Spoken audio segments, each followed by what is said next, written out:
Hello friends, कैसे हैं आप सब? कैसी चल रही है पढ़ाई? तो ठीक है, ऑर्गेनिक का लेक्चर नंबर 3 आपके सामने में बोर्ड पर लिखा हुआ है और लेकर के आए। कौन सा टॉपिक? न्यूक्लियोफाइल। सबसे पहले सीखेंगे न्यूक्लियोफाइल कहते किसको है। वैसा स्पीसीज जिसके पास इलेक्ट्रॉन का डेंसिटी मतलब इलेक्ट्रॉन ज्यादा हो, वैसा स्पीसीज जिसके पास क्या हो, इलेक्ट्रॉन ज्यादा हो, इलेक्ट्रॉन रिच स्पीसीज हो, उसको कहेंगे इलेक्ट्रोफाइल। ठीक है, किसको बोलेंगे इलेक्ट्रोफाइल? जो इलेक्ट्रॉन रिच हो। इसका मतलब क्या समझ रहे हैं? इलेक्ट्रॉन कौन सा चार्ज होता है? निगेटिव चार्ज है, तो मतलब वो किसको अपने पास लेना चाहेगा? पॉजिटिव चार्ज को। पॉजिटिव किसी भी एटम का पास पॉजिटिव चार्ज किस कहाँ होता है? न्यूक्लियस के पास। तो इलेक्ट्रॉन है, किसको खींचना चाहेगा अपने पास? न्यूक्लियस को। तो उसको न्यूक्लियस लविंग स्पीसीज बोलते हैं। क्या बोले फिर से? ऐसा स्पीसीज जिसके पास इलेक्ट्रॉन का क्या हो, रिचनेस हो, उसको बोलते हैं इलेक्ट्रोफाइल। चाहे वो लोन पेयर के फॉर्म में हो, चाहे वो ये डबल या ट्रिपल बॉन्ड के फॉर्म में हो, चाहे वो ये निगेटिव चार्ज के फॉर्म में हो, वो सारे स्पीसीज आपको क्या कहलाता है? न्यूक्लियोफाइल कहलाता है। ठीक है, देखिए डिफिनेशन लिखा हुआ, न्यूक्लियस लविंग स्पीसीज। न्यूक्लियस मतलब न्यूक्लियस में पॉजिटिव चार्ज होता है, और न्यूक्लियोफाइल कौन सा चार्ज रखता है? न्यूक्लियोफाइल मतलब निगेटिव चार्ज। निगेटिव चार्ज है तो किसको प्यार करेगा वो? न्यूक्लियस को, क्योंकि न्यूक्लियस में पॉजिटिव चार्ज है। या भी बोल सकते हैं पॉजिटिव चार्ज लविंग स्पीसीज। जो पॉजिटिव चार्ज होता है ना, उसको अट्रैक्ट करना चाहता है। इलेक्ट्रॉन रिच स्पीसीज मतलब इलेक्ट्रॉन ज्यादा है। ये मेन डिफिनेशन आपको देखिए, इलेक्ट्रॉन रिच स्पीसीज मतलब इलेक्ट्रॉन का नंबर क्या है, उसके बाद बहुत ज्यादा है। उसके बाद कल मैंने इलेक्ट्रोफाइल में आपको बताया था कि कोई भी इलेक्ट्रोफाइल जिसके पास ऐसा कोई भी इलेक्ट्रोफाइल जिसके पास इलेक्ट्रॉन का कमी होता है, वो बिहेव करता है ल्यूइस एसिड की तरह। लेकिन यहाँ पे क्या है, इलेक्ट्रॉन का क्या है? रिचनेस है। इलेक्ट्रॉन का अगर रिचनेस होगा तो किसके तरह बिहेव करेगा? Lewis base. अगर लो इलेक्ट्रॉन का अगर कमी है तो लेविस एसिड। इलेक्ट्रॉन अगर ज्यादा चाहिए, इलेक्ट्रॉन का हमारे पास क्या है, एक्सेस है, तो उसको बोलते हैं लेविस बेस। ठीक है, तो जो लेविस एसिड किसको बोलते हैं? इलेक्ट्रोफाइल को। लेविस बेस किसको बोलते हैं? न्यूक्लियोफाइल को। फिर से ध्यान रखना, लेविस एसिड जो लोन पेयर एक्सेप्ट कर सकता है, लोन पेयर लेने का क्षमता रखता है, इलेक्ट्रॉन का कमी है तो इलेक्ट्रॉन लेना चाहता है, तो लेविस एसिड होता है। लेकिन इलेक्ट्रॉन का क्या यहाँ पे रिचनेस है, तो ये इलेक्ट्रॉन देना चाहेगा, तो जो देना चाहता है उसको क्या बोलते हैं? लेविस बेस बोलते हैं। तो आपको बता चुके हैं संसार का हर नेगेटिव चार्ज बिहेव करता है किसकी तरह? न्यूक्लियोफाइल की तरह। यही लिखा हुआ है, all negative charge species behave as a nucleophile. Example आप देखें समझें। ठीक, उससे बात करते हैं संसार का ऑल न्यूट्रल स्पीसीज जिसके पास लोन पेयर हो। संसार का ऑल न्यूट्रल स्पीसीज जिसके पास लोन पेयर हो बिहेव करता है न्यूक्लियोफाइल की तरह। देखिए, all neutral species having at least one lone pair, at least one lone pair होना चाहिए, तो क्या कहलाएगा? न्यूक्लियोफाइल की तरह बिहेव करता है। अब एक चीज बताया, कल आपको बताया था संसार का ऑल पोलर पाई बॉन्ड बिहेव करता है इलेक्ट्रोफाइल की तरह। ऑल पोलर पाई बॉन्ड, लेकिन नॉन पोलर पाई बॉन्ड है ना, वो आपको बिहेव करता है किसकी तरह? न्यूक्लियोफाइल की तरह। देखिए जैसे अल्किन, संसार का पूरा अल्किन, संसार का पूरा अल्काइन, ठीक है, किसकी तरह बिहेव करेगा? न्यूक्लियोफाइल की तरह। देखिए अल्किन, उसके बाद देखिए बेंजीन, ये भी नॉन पोलर है ना, डायपोल मोमेंट 0 है। तो हम कल बोले थे संसार का all polar containing pi bond behave as electrophile, लेकिन non polar containing pi bond behave as electrophile. ये सब नॉन पोलर है, ये भी किसकी तरह बिहेव करेगा? न्यूक्लियोफाइल की तरह। तो अल्कीन, अल्काइन, बेंजीन, इसके पास क्या है? नॉन पोलर है ना, डायपोल में 0 है, ये सब बिहेव करेगा न्यूक्लियोफाइल की तरह। अब बात करते हैं न्यूक्लियोफिलिसिटी। न्यूक्लियोफिलिसिटी मतलब कि किसके पास पावर ज्यादा है इलेक्ट्रॉन देने के लिए। तो संसार में सबसे पहले किसी भी चीज को चेक करना है इलेक्ट्रॉन देने के लिए, तो निगेटिव चार्ज स्पीसीज होता है। निगेटिव चार्ज स्पीसीज के पास सबसे ज्यादा पावर होता है इलेक्ट्रॉन देने का, क्योंकि निगेटिव चार्ज तभी है जब उसके पास एक्सेस इलेक्ट्रॉन रहा है। तो सबसे पहले देगा कौन? इलेक्ट्रॉन। तो निगेटिव चार्ज स्पीसीज। उसके बाद कौन सा देगा? जिसके पास लोन पेयर हो, मतलब एक्सेस इलेक्ट्रॉन हो। मतलब लोन पेयर तभी आता है ना जब ऑक्टेट के एक्स्ट्रा आता है। ऑक्टेट के बाद जिसका ऑक्टेट कंप्लीट हो, उसके अलावा जो लोन, उसके पास एक्सेस, उसके बाद जो एक्स्ट्रा इलेक्ट्रॉन होता है वो लोन पेयर में चला जाता है, तो लोन पेयर कंटेनिंग। और बाद में होता है आपको संसार का all non polar pi bond, 3 number में। तो सबसे पहले नेगेटिव चार्ज, फिर लोन पेयर कंटेनिंग, फिर polar non polar pi bond. फिर बात करते हैं, आपको न्यूक्लियोफाइल खत्म हो गया। अब बात करते हैं एम्बी फाइल का। एम्बी फाइल क्या होता है? एम्बी फाइल का मतलब, एम्बी मतलब होता है बोथ। वैसा स्पीसीज जो मतलब न्यूक्लियोफाइल की तरह भी वर्क करता हो और इलेक्ट्रोफाइल की तरह भी वर्क करता हो, क्या कहलाता है? एम्बीफाइल कहलाता है। मतलब ऐसा स्पीसीज जिसका 2 सेंटर है, किस चीज का? एक न्यूक्लियोफाइल सेंटर और इलेक्ट्रोफाइल की तरह, तो उसको क्या बोलते हैं? न्यूक्लियोफिल, उसको बोलते हैं एम्बीफाइल। तो एम्बी मतलब बोथ, फाइल मतलब जनरेट करना। 2 तरह जनरेट किया जा सकता है। जैसे कोई भी दुनिया का कोई भी स्पीसीज है, कल हम आपको बताया था कि संसार का पोलर पाई बॉन्ड बिहेव करता है इलेक्ट्रोफाइल की तरह, लेकिन वो न्यूक्लियोफाइल की तरह बिहेव कर सकता है। जैसे मान लीजिए पोलर पाई बॉन्ड है, इलेक्ट्रोफाइल की तरह बिहेव करेगा, न्यूक्लियोफाइल की तरह कैसे बिहेव करेगा? सो सुनिए, जैसे ही डबल बॉन्ड को तोड़ते हैं, सीओ को जैसे ही आप तोड़ेंगे तो मोर एन पे कौन सा चार्ज आएगा, पार्शियल नेगेटिव, लेस एन पे कौन सा चार्ज आएगा, पार्शियल पॉजिटिव। तो देखिए यहाँ पे दो सेंटर जनरेट किया जा चुका है। कौन कौन सा सेंटर जनरेट किया गया है, सो ध्यान से देखिए। ऑक्सीजन मोरियन है ना, पार्शियल नेगेटिव आ गया, कार्बन लेसियन है ना, पार्शियल पॉजिटिव आ गया। मतलब यहाँ पे दो सेंटर जनरेट किया गया। देखिए कार्बन किसकी तरह, इलेक्ट्रोफाइल की तरह, ऑक्सीजन किसकी तरह बिहेव कर रहा है, न्यूक्लियोफाइल की तरह। तो ठीक है, तो आपको कल बताया गया, इसलिए संसार का ऑल पोलर पाई बॉन्ड एम्फीफाइल की तरह बिहेव कर सकता है। जैसे आपके एग्जाम्पल यहाँ है, वो इलेक्ट्रोफाइल की तरह बिहेव कर रहा था और यहाँ पे एम्फीफाइल की तरह बिहेव कर रहा है। दूसरा एग्जाम्पल देखिए आरसीएन का, इसको जब तोड़ेंगे कार्बन लेसियन नाइट्रोजन मोरियन, इससे पार्शियल नेगेटिव पार्शियल पॉजिटिव। अब पोलर पाई बॉन्ड भी है तो इलेक्ट्रोफाइल की तरह तो बिहेव कर ही रहा है, एम्फीफाइल की तरह भी करेगा। ठीक है, तो इसे समझना है। जब इसको तोड़ करके जनरेट कर दे दो, मतलब पार्शियल पॉजिटिव पार्शियल नेगेटिव, तो एक पार्शियल पॉजिटिव इलेक्ट्रोफाइल और पार्शियल नेगेटिव न्यूक्लियोफाइल की तरफ भी है, इसको बोलते हैं एम्फीफाइल्स। अब बात करते हैं एम्बीडेंटेड न्यूक्लियोफाइल। एम्बीडेंटेड न्यूक्लियोफाइल का मतलब क्या बोलते हैं, वैसा स्पीसीज जिसके पास एक से ज्यादा न्यूक्लियोफिलिक सेंटर हो, वैसा स्पीसीज जिसके पास एक से ज्यादा न्यूक्लियोफिलिक सेंटर हो, एक से ज्यादा न्यूक्लियोफाइल रखता हो, उसको बोलते हैं एम्बीडेंटेड न्यूक्लियोफाइल। देखिए कैसे, जैसे मान लीजिए कोई स्पीसीज है, उसके पास नेगेटिव चार्ज भी है, लोन पेयर भी है, तो आपको पता है कि लोन पेयर भी इलेक्ट्रॉन देता है, नेगेटिव चार्ज भी लोन पेयर देता है। तो एक से ज्यादा आप देने वाले पावर को रखते हैं, एक से ज्यादा न्यूक्लियोफिलिक सेंटर को आप रखते हैं, एक से ज्यादा इलेक्ट्रॉन देने की क्षमता रखते हैं, उसको बोलते हैं एम्बीडेंटेड न्यूक्लियोफाइल। जैसे आप कोऑर्डिनेशन कंपाउंड में पढ़ेंगे एम्बीडेंटेड न्यूक्लियोफाइल के बारे में। एम्बीडेंट उसको बोलते हैं जो एक से ज्यादा इलेक्ट्रॉन को देने का पावर रखता है। जैसे आप देखेंगे EDTA वगैरह में, ठीक है, ऑक्सीलेटरों में ज्यादा मोर देन वन।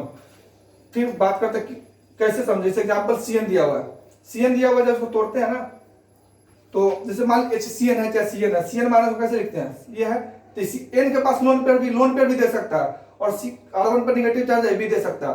तो नेगेटिव लोन पर मतलब एक से ज्यादा न्यूक्लियोफिलिक सेंटर है, इसका मतलब ये न्यूक्लियोफाइल की तरह बिहेव कर रहा है, मतलब एम्बीडेंटेड की तरह बिहेव करेगा।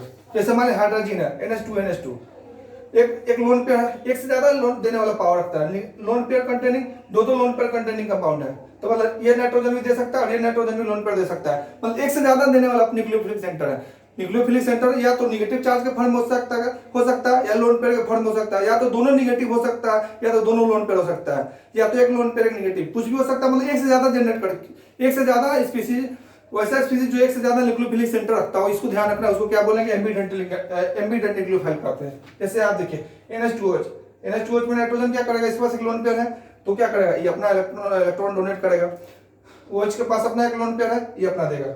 ठीक है, N2O में भी उसी तरह है। तो ठीक है, तो आपको हम समझाने का कोशिश किया। आप एक बार वीडियो को अगर लगे तेज है तो थोड़ा ध्यान से देखें, और ठीक है, अब मिलते हैं थोड़ा अगले स्लाइड में। तो देखिए बात करते हैं अब आगे।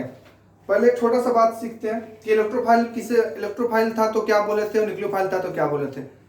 इलेक्ट्रोफाइल मतलब क्या था, लोन पेयर, मतलब इलेक्ट्रोफाइल क्या था, जिसका इलेक्ट्रॉन की कमी था, तो बिहेव किसकी तरह कर रहा था, लेविस एसिड की तरह। मतलब lone pair Lewis acid, loan पर एक्सेप्टर, मतलब लोन पर लेने का क्षमता जो रखता था, उस कौन क्या कहते थे उसको, लेविस एसिड कहते थे। क्या कौन था वो, इलेक्ट्रोफाइल था। लेकिन जो लोन पेयर देने का क्षमता रखता है, नेगेटिव चार्ज देने का क्षमता रखता है, उसको क्या कहते हैं, बेस कहते हैं।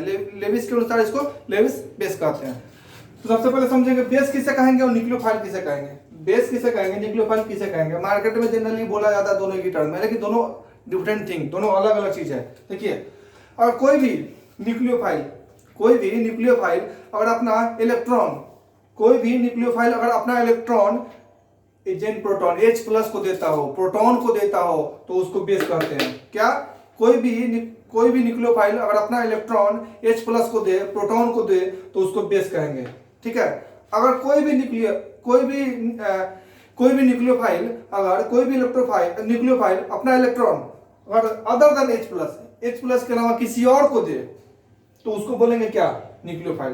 क्या ध्यान रखना, कोई भी न्यूक्लियोफाइल अगर अपना इलेक्ट्रॉन H+ को दे तो उसको बेस कहेंगे, और अदर देन H+ को दे तो उसको न्यूक्लियोफाइल कहेंगे। देखिए, जब इलेक्ट्रॉन देने की बारी होती है तो वहां पे घटना घटता है, क्या कि जब इलेक्ट्रॉन वो देने जाएगा तो हो सकता है कि उसके सामने में जो लेने वाला स्पीसीज है ना इलेक्ट्रॉन, वो बड़ा हो, बल्कि हो, तो उस केस में हो सकता है कि उसको मार के भगा दे, या ये भी हो सकता है कि वो मतलब इलेक्ट्रॉन ले।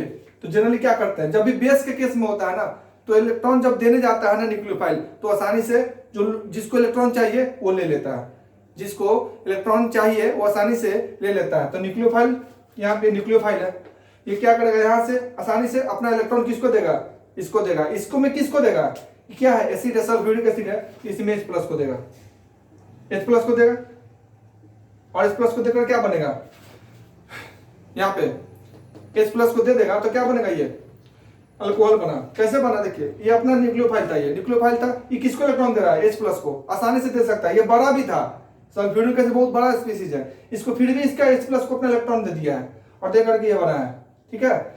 तो ये बना दिया तो आसानी से दे दिया। लेकिन बात करते हैं न्यूक्लियोफाइल में, तो न्यूक्लियोफाइल में ऐसा कोई घटना नहीं घटता है। न्यूक्लियोफाइल में कहता है तुम इलेक्ट्रॉन तभी दे सकते हो जब हमारे पास कोई बल्कि ग्रुप नहीं हो, इन द सेंस कि कोई हिंड्रेंस नहीं हो। अगर हिंड्रेंस होगा तो इलेक्ट्रॉन नहीं दे सकते आप। जैसे देखिए, तो ये क्या, ये बताइए, यहाँ पे जो आप बेस को इलेक्ट्रॉन दे रहे हैं, बेस में जो आप दे रहे हैं इलेक्ट्रॉन, इसमें आपको हिंड्रेंस का कोई इफेक्ट नहीं दिखेगा। लेकिन न्यूक्लियोफाइल के केस में हिंड्रेंस का इफेक्ट दिखता है, क्योंकि जैसे ही इलेक्ट्रॉन आता है ना देने के लिए अपना न्यूक्लियोफाइल, वैसे ही वहां पे क्या होता है, हिंड्रेंस के कारण वो दे नहीं पाता है। तो जैसे एक बात करते हैं, जैसे न्यूक्लियोफाइल है, यहाँ पे न्यूक्लियोफाइल है, ये अपना इलेक्ट्रॉन देना चाहता है, किसको, ये इलेक्ट्रोफाइल को, तो क्या होगा, इलेक्ट्रॉन देना चाहेगा इसको, लेकिन इलेक्ट्रॉन नहीं लेगा। कैसे, देखिए, जैसे यहां से आएगा, इसके पास 3-3 सुमो पहलवान बैठा हुआ है, 3-3 मीथेन ग्रुप है, तो इसको आने नहीं देगा यहाँ पे। जैसे लौट यहाँ से धीरे धीरे चल चल के आएगा इसके पास, फिर भाग जाएगा, क्योंकि 3-3 सुमो पहलवान उसका प्रोटेक्शन किया हुआ है, रोक के रखा हुआ, नहीं देना चाहेगा। तो क्या हुआ, न्यूक्लियोफिलिसिटी रेट घट गया, किससे, हिंड्रेंस आने से। तो क्या देखें, यहाँ पे रिएक्शन नहीं हो रहा है, रीजन क्या था, स्टेरिक हिंड्रेंस। तो वही लिखा हुआ है कि न्यूक्लियोफिलिसिटी कब, न्यूक्लियोफिलिसिटी का मतलब होता है अपना इलेक्ट्रॉन देने की क्षमता, न्यूक्लियोफिलिसिटी का मतलब होता है अपना इलेक्ट्रॉन देने की क्षमता कब कम हो सकता है, जब स्टेरिक हिंड्रेंस क्या हो, ज्यादा हो। तो यहाँ पर स्टेरिक हिंड्रेंस ज्यादा होगा तो न्यूक्लियोफिलिसिटी क्या हो जाएगा, कम हो जाएगा। जैसे देखिए, मान लीजिए कि यहाँ पे न्यूक्लियोफाइल OH माइनस है, यहाँ पे इलेक्ट्रॉन देने आया, किसको देगा, किसको देगा, यहाँ पे पार्शियल पॉजिटिव चार्ज है ना, इसको देगा, क्योंकि यहाँ पे ये आपका कौन सा इलेक्ट्रोफिलिक सेंटर है, इलेक्ट्रोफाइल सेंटर। तो यहाँ पे आया और यहाँ पे दे दिया, जैसे ही देगा ये क्या होगा, टूट जाएगा, टूट करके अलग गया, यहाँ पे ये प्रोडक्ट बना दिया। तो क्या देखिए आप, OH माइनस किसी तरह बिहेव कर रहा है, न्यूक्लियोफाइल की तरह। कैसे बिहेव कर रहा है, क्यों बिहेव कर रहा है, क्योंकि ये अपना इलेक्ट्रॉन H को नहीं दे रहा है, ये कार्बन को दे रहा है, इसलिए ये न्यूक्लियोफाइल था। और यही OH माइनस अगर अपना इलेक्ट्रॉन H प्लस को देता तो किसकी तरह बिहेव करने लगता, बेस की तरह। तो देखिए यहाँ पे OH माइनस किसी तरह बिहेव कर रहा है, न्यूक्लियोफाइल की तरह, यहाँ पे OH माइनस किसी तरह बिहेव कर सकता है, बेस की तरह। तो जो भी निगेटिव स्पीसीज है, जो भी निगेटिव आयन स्पीसीज है, वो बिहेव कर सकता है बेस की तरह भी, बिहेव कर सकता है न्यूक्लियोफाइल की तरह भी। बिहेव बेस की तरह तभी करेगा जब वो अपना इलेक्ट्रॉन H प्लस को देगा, और बिहेव न्यूक्लियोफाइल की तरह भी करेगा जब वो अपना electron other than H plus को दे। जैसे यहाँ पे OH माइनस H प्लस नहीं दे रहा है, कार्बन को दे रहा है, यहाँ पे OH माइनस H प्लस को दे रहा है, तो H प्लस को दिया इसलिए OH माइनस बिहेव किया बेस की तरह। यहाँ पे OH माइनस किसको दिया, कार्बन को दिया है, इसलिए बिहेव किया न्यूक्लियोफाइल की तरह। यहाँ पे किसी प्रकार का हिंड्रेंस का चर्चा नहीं करते हैं, यहाँ पे हिंड्रेंस का चर्चा करते हैं, ठीक है। न्यूक्लियोफाइल में हिंड्रेंस का चर्चा करते हैं, ठीक है। जैसे एग्जांपल यहाँ देकर समझाया गया, ठीक है। तो इस चीज को ध्यान रखना, और वीडियो अच्छा लगे तो लाइक शेयर सब्सक्राइब जरूर करें। थैंक यू, धन्यवाद, जय हिंद, मुस्कुराते रहें, बाय बाय, चलिए।